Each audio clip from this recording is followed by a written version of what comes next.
Hi, good morning, good afternoon, or good evening, depending on which side of the world you are tuning in from. Welcome to TMT, Tailor Made Tasting. My name is Steph. I am one of the co-founders and owners of this company.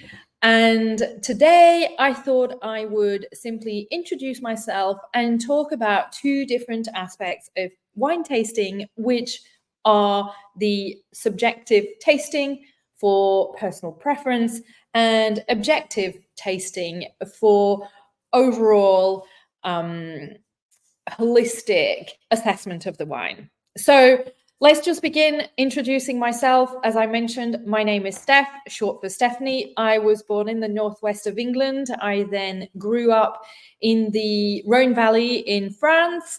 And then I got to travel all around the world for my job, as well as for following my passion for discovery of wine, viticulture, winemaking, and also food pairing with wine.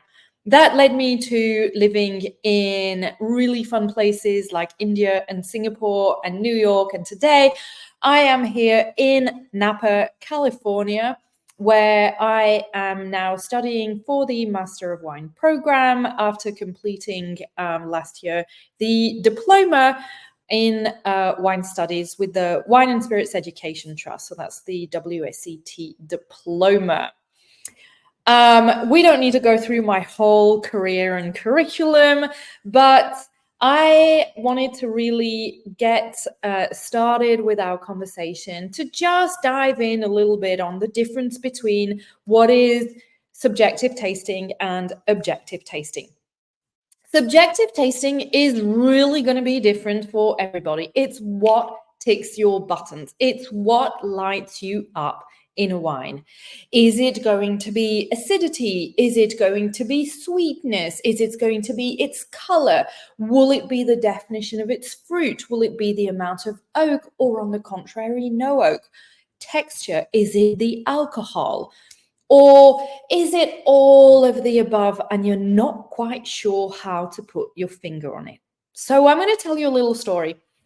A few weeks ago, my parents came to visit, my mum came to visit, and my mum is originally British and lives in France, lives in the south of France, and will always say to you, well, I don't understand how you can taste wine because I like what I like. And so I say to her, well, please, can you define what it is you like? I don't know. I know when I like a wine, I like a wine. So she came to visit for the Christmas holidays, and I took her wine tasting in some different wineries. And then I thought, well, why don't I actually send you to a tasting class? So I together went along to a 101 wine tasting class so she could learn the basics. And in this class, she was actually able to understand what it is she likes in a wine and what it is she doesn't like. And now she's able to look at a wine list or tell someone in less than 30 seconds exactly what she would like to drink or what she would not like to drink. So, what does this sound like? Well, simply, she likes high alcohol, high acid, ripe fruit, plenty of broad tannins on the palate, red wines, right? High alcohol, high acid, broad tannins, ripe fruit, red wines. So that opens to her a whole world of possibilities, right? It enables her to go, okay, well, I know I'm going to like Cabernet Sauvignon from Napa. I'm going to like Malbecs from California. I will like Malbecs from Argentina. She already knows she likes Cahors. It was one of her first sort of wine discoveries when she moved to France when she was younger, back in the 70s.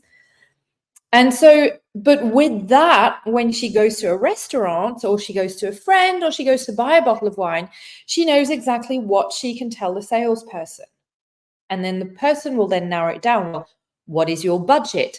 Are you going to be pairing it with food, or is this to have more as an aperitif? Do you get the gist of where I'm going there? It's all down to preference. Why does she like those? It doesn't matter. But she was able to put her finger on the things she liked. On the contrary, one of the things she does not like is moderate alcohol, 12 to 13% ABV, white wines with pronounced note of vanilla and oak and high acid. So Chardonnay is probably not going to be her jam, right?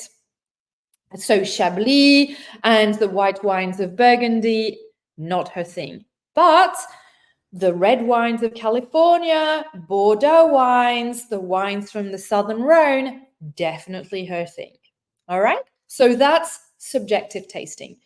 And then we take another side, which is objective tasting. Objective tasting is looking at the wine holistically, assessing its different structural components, assessing its quality level, its potential for aging or not, its level of maturity, and being able to say, regardless of what is written on the table, where does this wine fit within the world? And not having to identify what the wine is, because that's yet something different, but it's really being able to assess where it fits in the overall marketplace, where it fits in terms of quality, and where it fits on the scale of maturity and suitability for aging. So when it comes to objective tasting, there is a little bit more of a structure and a process that we look at.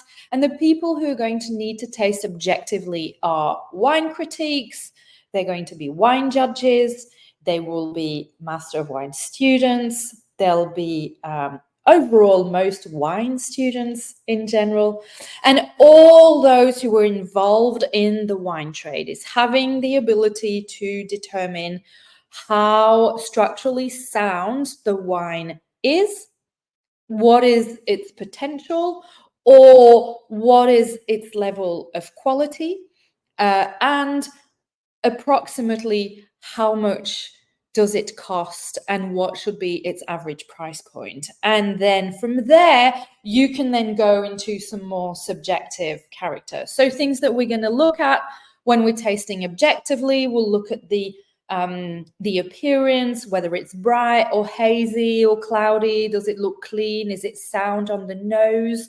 No unpleasant aromas, no undesired aromas. Will then determine the concentration of the fruit character, or is it austere? Because with some style of wines, it is what we're looking for.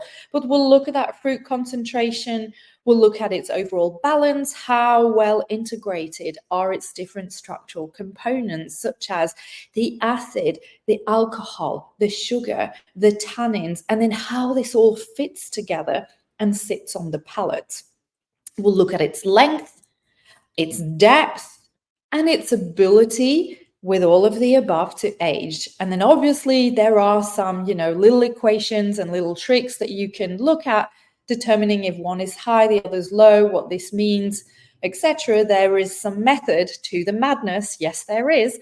But overall, that's the idea of objective tasting, is taking the wine holistically and evaluating its potential in terms of quality, marketability, and suitability for aging.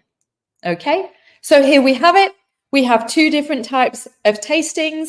We have tastings that are going to be subjective, that are all down to helping determining the taste. And then there is the objective tasting, which is down to determining the overall quality and marketability of the price. So two different approaches, two different ways of tasting, two different vibes, but those are all the types of experiences that we at Tailor-Made Tastings can bring to you. Once again, my name is Steph. I am the co-founder of Tailor-Made Tastings, and I am so excited to meet you one day so that we can bring the fascinating experience of wine tasting to your home or to your office. Have a wonderful rest of your day or evening, and I look forward to talking with you soon. Thank you so much for your time. Bye.